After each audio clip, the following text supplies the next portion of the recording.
To kick off today's show, we turn to our Designing America vault and pull out a classic tour time. Don Edwards is a Texas cowboy singer and guitarist.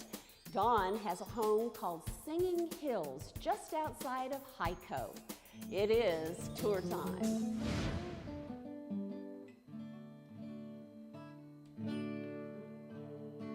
Weatherford was becoming more crowded, and we wanted to be a little more rural. So we drove like a 100-mile radius. Yeah. We said we'll try to find a piece of property 100 miles out, we'll just say, for instance, and we did. Thus, the beginning of Singing Hills, a refuge, a retreat for the singing cowboy whose love of folk music and cowboy poetry puts him in the company of his heroes like Woody Guthrie and Pete Seeger. We kind of had an idea what we wanted, then our son-in-law, he really, he did the architectural part of it, we kind of, drew it on a piece of paper kind of thing, Well, we basically told him we wanted it all open. And with our views, all glass, so that we could see out back, and all separated. So he drew it all out, and we said, yeah. And then he did a lot of the details and stuff for us.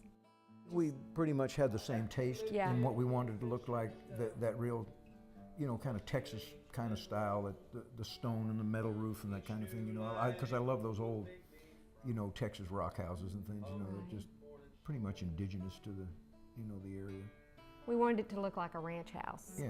I mean, that's what we love. We love the cowboy. We love everything, and that's kind of. We wanted it to look like an old Texas ranch house, and it's not just cowboy outside; it's cowboy inside as well. That's right. That's right. Yeah, we've been collecting for years. Yeah, it's been a long many years, and had to build a bigger house basically just to put it all in. Yeah, we went a little bigger.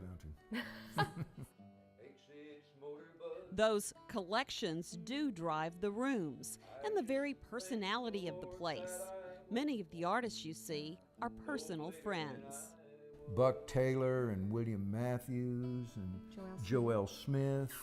Bob Moline. Bob Moline. And they were some of our favorite. I mean, well, they were friends first, really. I mean, not just because they were, just happened to be, the cowboy mindset, I guess.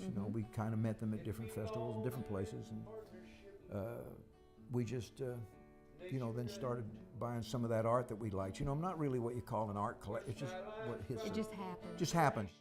There is history here and stories, lots of stories. But back to the business at hand of the actual flow and space plan of the home. I wanted something totally open so that when we had people here, I could be cooking or doing whatever, coffee, whatever, and being able to see everybody. And it makes the time go, so fast. And then you can look out here and you can just be dreaming about everything. I mean, it's just wonderful. And I wanted up in your kitchen. Yeah, you're not closed up. And I wanted a huge pantry since we are so far out, so that when I go to Costco and all that, I can stock up, and that's what I do. And I love it. It's just a great kitchen. Lots of other cowboy touches can be found in the tile, the furnishings, and even architectural touches. Well, the mantel was Don's idea. Yeah. And I wanted to be kind of that, rustic look, that nice look to go along with it and everything. And Bob Pugh, a friend of ours up in Sanger, Texas, got a wonderful place up there where he has all kinds of different woods and everything like that. Well, for our housewarming kind of thing, he said, well, I'm just going to give you that mantelpiece, because we bought all this wood from him and everything, and so he just gave us the mantelpiece, which was wonderful, because it's cedar, and it's came where the stone would it came come where the from. stone came from. So it all matched. So it all matched. Well. Yeah. So it was really great. Well, when we built, there was only two things he asked for. He wanted a window between the sinks in the master bathroom, and he wanted just a walk-in shower. So I did the jacuzzi in the guest bathroom, and he's got just the big walk-in shower with a lot of the accent tiles. Yeah, it's kind of neat. I like that.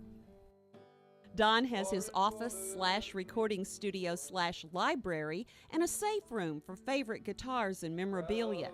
After all, everything here eventually comes back to all things cowboy. The more cowboy, the better. Yeah. It kind of comes and goes in style, but we've always liked it for the whole, I mean, for 30 years, you know, I mean, or I've all my life, you know, I've loved it, and I guess it kind of rubbed off on her as well. It did. Yeah. Yeah. Rubbed off a lot. Yeah. And then there's the music that Don sings all the time.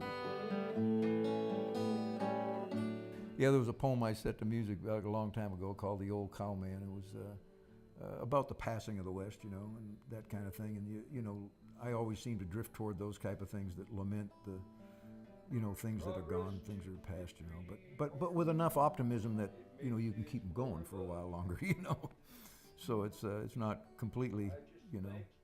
I guess it's a form of the blues, I suppose, you know. No later than